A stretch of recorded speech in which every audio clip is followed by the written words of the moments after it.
So the hadith is about the grave.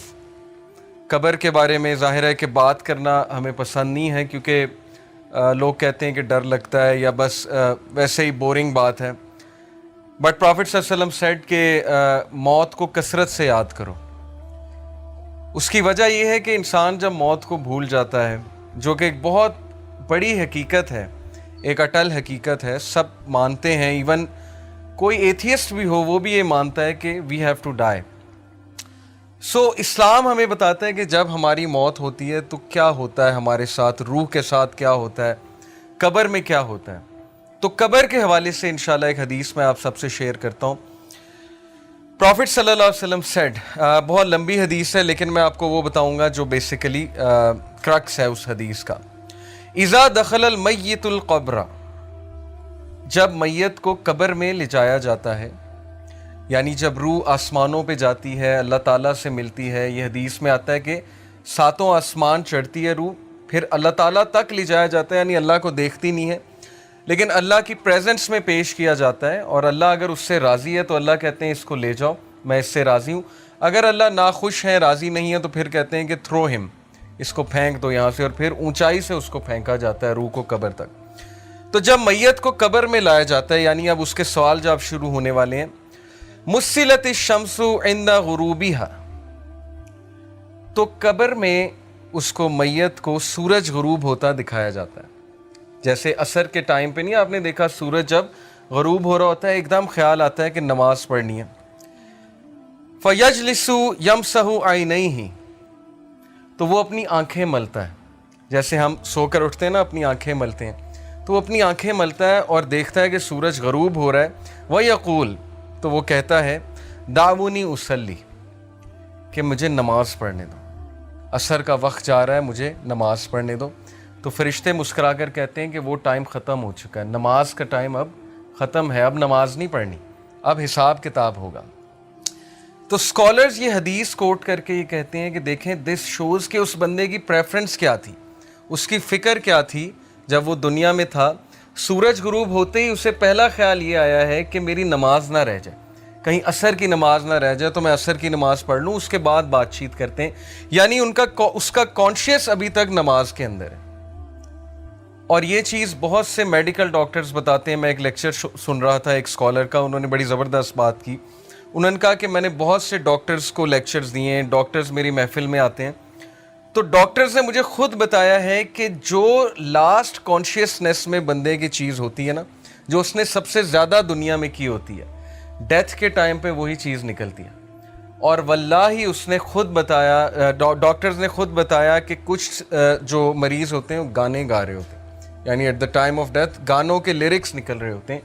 تو یہ medical science بھی یہی بتاتی ہے کہ ہمارے نیورونز کے کنیکشنز اسٹرانگ جب بن جائے نا کسی چیز کے حوالے سے، ظاہر ہے ایک بندہ ایک خاص محفل میں بیٹھ رہا ہے، اس میں ایک خاص طرح کی باتیں سن رہا ہے یا کر رہا ہے، تو اس کے نیورونز کے کنیکشن ان باتوں کے مطابق بن جائیں گے، اور پھر اس کے کانشیسنیس میں وہی چیز ہوگی. اور جب بھی وہ انکانشیس ہونے لگے گا تو کانشیس کی وہی چیز ریپیٹ ہوگی جو اصل میں وہ کرتا ہے. یہ تو پکی بات ہے.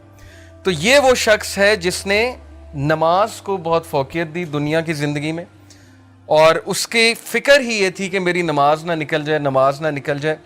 تو یہ حدیث سنانے کا مقصد یہ تھا کہ اس کے لیے نماز میٹر کرتی تھی دنیا کی زندگی میں. اس لیے قبر میں جا کر بھی اسے یہی خیال آیا کہ ہائے میری عصر کی نماز نہ نکل جائے. تو this tells us the reality of this world, کہ وہ چیزیں جو میٹر کرتی ہیں ہماری زندگی میں انہیں ہم اگنور کر رہے ہیں. اور عصر کی نماز کے بارے میں رسول اللہ صلی اللہ علیہ وسلم نے کہا کہ جس انسان نے عصر کی نماز جان بوجھ کر چھوڑی، جان بوجھ کر سے مراد ہے ایک تو ہے نا کہ سو گیا ہے، یاد نہیں رہا، یا ویسے ہی کوئی بازار میں ہے مسجد نہیں مل رہی، جیسے خواتین ہیں بازار میں اکثر ہوتی ہیں، کوئی جگہ نہیں نماز پڑھنے کی، مس ہو جاتی ہے. ایک ہے کہ جان بوجھ کے پتہ ہے عصر کی نماز پڑھنی لیکن نہیں پڑھی. It is as if he lost his whole family. صحیح بخاری کی حدیث ہے، ایسے جیسے اس کی پوری فیملی چلی گئی. اور ایک حدیث میں آتا ہے کہ اس کے سارے اعمال برباد ہو گئے. اٹ از ایز ایف اس کے سارے اعمال برباد ہو گئے. یہ بھی صحیح بخاری کی حدیث ہے. تو اس لیے اللہ تعالیٰ نے قرآن مجید میں صلاۃ الوسطیٰ کی حفاظت کی بہت تلقین کی، اور صلاۃ الوسطیٰ از دا مڈل صلاح. عصر کی بہت اہمیت ہے عصر کی نماز کی. اوکے، تو کچھ بھی ہو جائے عصر کی نماز نہ چھوڑا کریں. اسی لیے اس کو وہاں بھی سورج غروب ہوتا دکھایا جائے گا اور وہ کہے گا کہ دعونی اصلی، کہ لیٹ می آفر صلاح، بٹ فرشتے کہیں گے اب نماز پڑھنے کا ٹائم جو ہے وہ گزر گیا. تو موونگ آن، آج کا جو ٹاپک ہے انشاءاللہ، آج ہم بات کریں گے ایک بہت امپورٹنٹ چیز کی، جس کی امپورٹنس یہیں سے واضح ہو جاتی ہے کہ اللہ تعالیٰ نے ہمیں وہ چیز مانگنے کے لیے بہت زیادہ تلقین کی ہے. ہمیں دعائیں سکھائی ہیں اللہ تعالیٰ نے کہ یہ دعائیں کرو تاکہ تمہیں یہ چیز نصیب ہو، تمہیں یہ چیز ملے، تمہاری زندگی سنور جائے. وہ چیز کیا ہے؟ Let me show you this picture to you. اور میں اگر آپ سے پوچھوں کہ ہم دعا کرتے ہیں، ماشاءاللہ سب کرتے ہیں، چاہے جیسا بھی ہے انسان، گناہ گار ہے، ہم سب گناہ گار ہیں، نمازی ہے، بے نمازی ہے، جیسا بھی ہے، مسلمان تو ہے، اللہ سے دعا تو کرتا ہے، ڈیفینیٹلی کرتا ہے. تو ہمیں دیکھنا ہے کہ ہماری میجورٹی دعائیں کیا ہوتی ہیں. کیا ہماری دعائیں صرف دنیاوی ہوتی ہیں کہ اللہ میرا رشتہ ادھر کرا دے، مجھے یہ پسند آ گیا، مجھے یہ شخص دے دے؟ ٹھیک ہے، ان دعاؤں میں کوئی حرج نہیں ہے. اگر کوئی پسند آ جائے تو اس کے بارے میں یہ حلال دعا کرنا یہ بڑی اچھی بات ہے کہ میں حرام سے بچنا چاہتا ہوں تو ہمارا نکاح ہو جائے. لیکن اوبویسلی ایک دنیاوی دعا ہے. اور پھر یا اللہ مجھے جاب دے دے، میری اتنی سیلری ہو جائے، یا مجھے یہ چیز دلا دے، یا مجھے یہ پوزیشن دلوا دے، وغیرہ وغیرہ. یہ ساری دنیاوی دعائیں ہیں. اور اسی طرح بچوں کے بارے میں ماں باپ جتنی بھی دعائیں کرتے ہیں موسٹلی دنیاوی ہوتی ہیں کہ اللہ اس کا یہاں ایڈمیشن ہو جائے، اس کی زندگی سنور جائے، اس کو اچھی بیوی مل جائے، یا اس کو اچھا خامد مل جائے، وغیرہ وغیرہ، اس کا نصیب اچھا ہو جائے. حرج کوئی نہیں ہے، میں یہ نہیں کہہ رہا کہ یہ دعائیں غلط ہیں، بالکل کرنی چاہیے. لیکن کتنے پرسنٹ ہماری دعاؤں کا حصہ اس بارے میں ہوتا ہے کہ یا اللہ مجھے ہدایت دے دے، یا اللہ کل مجھے موت آئے تو سجدے میں آئے، یا اللہ کل مجھے موت آئے تو ہدایت پہ موت آئے، یا اللہ مجھے نبی صلی اللہ علیہ وسلم کی کمپنی نصیب فرما جنت میں، یا اللہ میں موسیٰ علیہ السلام سے ملنا چاہتا ہوں تو مجھے ان کی کمپنی نصیب فرما، یا کسی صحابی کے گھر کے قریب مجھے گھر دے جنت میں. یو انڈرسٹینڈنگ نا کہ دعاؤں کا پیراڈائم ہی شفٹ ہو گیا ہے. دنیاوی تو ہیں ہی، لیکن وہ دعائیں جو ایکچولی میٹر کرتی ہیں، جیسے ابراہیم علیہ السلام کی آپ دعا چیک کریں اور ان کا ویژن چیک کریں. کیا مانگا اللہ سے کہ ربی جعلنی مقیم الصلاۃ ومن ذریتی ربنا وتقبل دعا ربنا اغفر لی ولوالدی وللمؤمنین یوم یقوم الحساب، کہ اے میرے رب میری اولاد کو نماز پر مقیم رکھی. یعنی اپنے لیے بھی دعا کی، اولاد کے لیے. اور اولاد سے مراد پتہ نہیں پشتوں کی پشتیں، کہ میری پشتوں میں سے بے نمازی کوئی نہ آئے. ویژن چیک کریں. ہم تو مانگتے ہیں نا بچے کے لیے جاب مانگتے ہیں، ٹھیک ہے، اچھی بات ہے، بچہ اب جاب پہ لگے، بہت اچھی یونیورسٹی میں جائے، پڑھے. لیکن اتنی دعا، یہ دعا کتنے لوگ کرتے ہیں کہ اللہ میری اولاد اور میری پشتوں میں سے بے نمازی کوئی نہ آئے. نمازی بنانا سب کو، اپنا فرما بردار بنانا، عبادت گزار بنانا. ربی جعلنی مقیم الصلاۃ ومن ذریتی ربنا وتقبل دعا، اے میرے رب میری دعا قبول فرمانا. ربنا اغفر لی ولوالدی وللمؤمنین، اے میرے رب مجھے معاف کرنا، میرے والدین کو معاف کرنا، اور مومنین کو جو آنے والے ان کو معاف کرنا. یوم یقوم الحساب، اور اس دن ہمارا حساب آسان لینا. دس از ویژن. یہ ہوتی ہے لیڈرشپ، اور یہ ہوتا ہے ایک لیڈر کی دعا کہ کتنے ویژن کے ساتھ کتنی براڈ دعا کر رہے ہیں. اسی طرح نبی صلی اللہ علیہ وسلم کی فیوریٹ دعا آپ کو پتہ ہے کیا تھی؟ ربنا آتنا فی الدنیا حسنۃ وفی الآخرۃ حسنۃ وقنا عذاب النار. Very comprehensive. حضرت عائشہ کہتی ہیں اللہ کے نبی کی فیوریٹ دعا تھی، اور یہ اتنی کمپریہنسو ہے کہ اس میں ہر چیز آ جاتی کہ اللہ gave me the best of both worlds. ادھر جو بھی آپ دیں گے وہ بیسٹ دیجیے گا، اور میری آخرت کے لیے بھی اچھا، اور آخرت میں بھی بیسٹ دیجیے گا.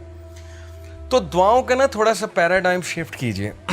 اصحاب کہف کی دعا، ربنا آتنا من لدنک رحمۃ وہیئ لنا من امرنا رشدا، اے ہمارے رب ہمیں گائیڈ کر سیدھے راستے پہ، اور ہمیں ہدایت میں انکریز کر، اور ہمیں راستہ دکھا، اور ہمیں ثابت قدم کر دیں. اس میں سب کچھ آتا ہے اس دعا میں. تو جب بھی آپ کے معاملات آپ کے ہاتھ سے نکل رہے ہو نا، آپ کو سمجھ نہ آ رہی ہو میں کیا کروں، میں کہاں جاؤں، مجھے کوئی پاتھ سمجھ نہیں آ رہا ہے، مجھے کوئی وے آؤٹ سمجھ نہیں آ رہا ہے، تو دس از دی دعا کہ O our Lord show us the way and guide us on that way and make us steadfast on that way. تو اصحاب کہف کی دعا ہے.